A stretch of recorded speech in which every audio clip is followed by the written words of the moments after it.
Antarctic Journal, 4 months at the bottom of the world. Written and illustrated by Jennifer Owings Dewey. Essential question: how do events in nature affect other events? The author has long had a vision of herself exploring Antarctica, what she calls the windiest, coldest, most forbidding region on Earth. She has recently traveled by plane and ship to this icy continent. Her first exciting encounter was with humpback whales, when her ship stopped to let them pass. Now she has settled in at Palmer Station, where she'll be living for 4 months. During her visit to Antarctica, she plans to sketch, photograph, and write about this fascinating place. November 27th, Litchfield Island. In fair weather, I go to Litchfield Island and spend the day, sometimes the night. Litchfield is 3 miles from Palmer by inflatable boat, a protected island visited by 2 or 3 people a year. Before going to Litchfield, I'm shown how to walk on open ground in Antarctica. An inch of moss takes 100 years to grow. The careless scuff of a boot heel could rip out 200 years of growth in seconds. The view looking away from Palmer Station. I pack my food and extra clothes in a waterproof sea bag. A day pack holds pencils, pens, and paper for drawing and writing. There is no fresh water on the island. I carry 2 one-gallon canteens. Each island has an emergency cache of food and supplies, marked with a flag, available if a person gets stranded during a storm. Alone after being dropped on the island, I hear birds call, the whine of the wind, the waves pounding gravel shores, and no human sounds except my breathing. Twilight falls and I crawl into my tent, alert and unable to sleep for a long time, listening to the sounds of the Antarctic night. Travel. December 3rd, Litchfield Island. One of the larger islands offshore, Litchfield has a penguin rookery, or nesting area, on the gently sloping western edge.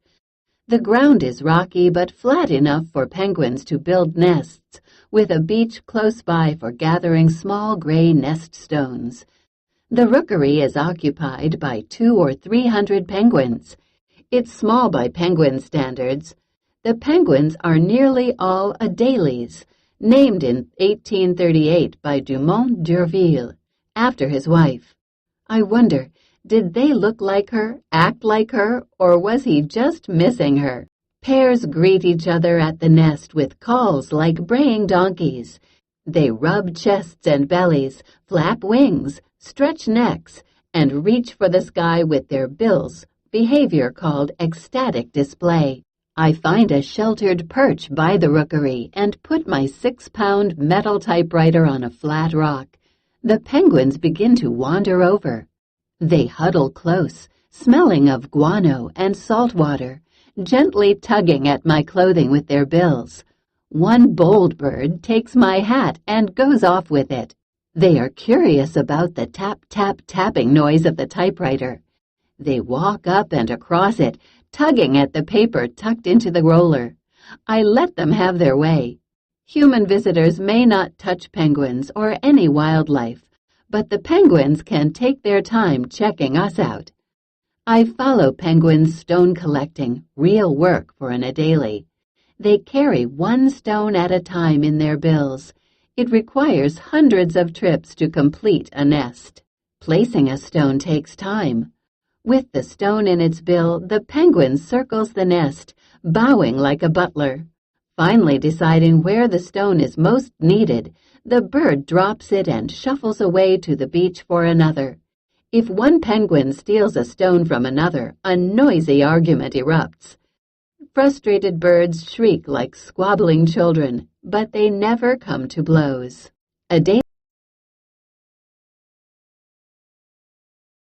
December 20th, Palmer Station.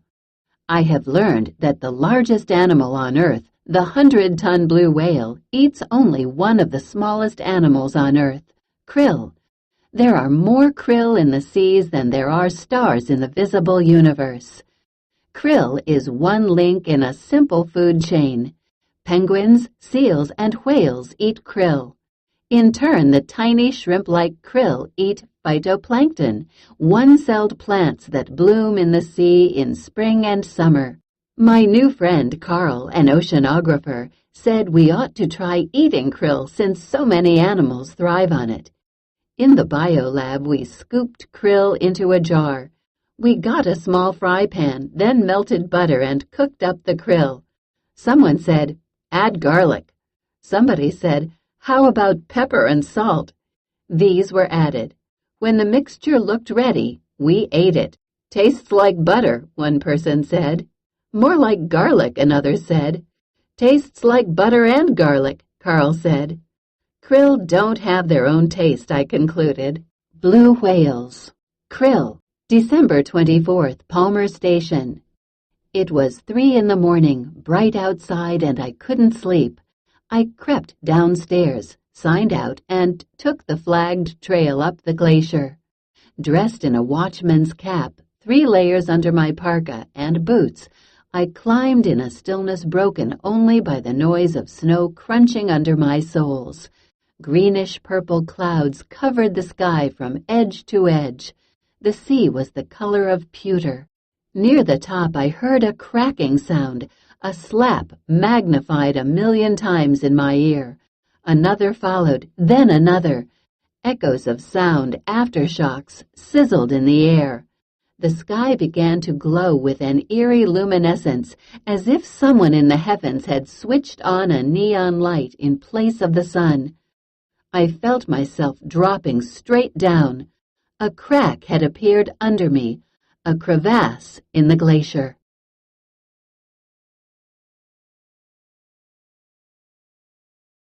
I'm alive because the crack was narrow. I fell to my shoulders, my boot soles too wide to fit through the bottom of the crack. I stared below into a blue-green hole cut with facets like a diamond. After a few deep breaths, I began to scramble out. Terrified the crack would keep growing, I moved slowly. It was an hour before I was on firm ice. The color of the sky shifted to blue-gray with streaks of yellow along the western horizon. To my horror, I saw a pattern of cracks zigzagging like fractured window glass across the glacier surface. I checked my watch. I'd been gone 3 hours. I don't know why, but I didn't want anyone rescuing me. I decided to crawl down the glacier on hands and knees.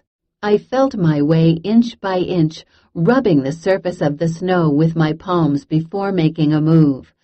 I have a new weariness tonight, born of having been frightened out of my wits while watching one of the most beautiful skies I'll ever see. January 6th, Palmer Station.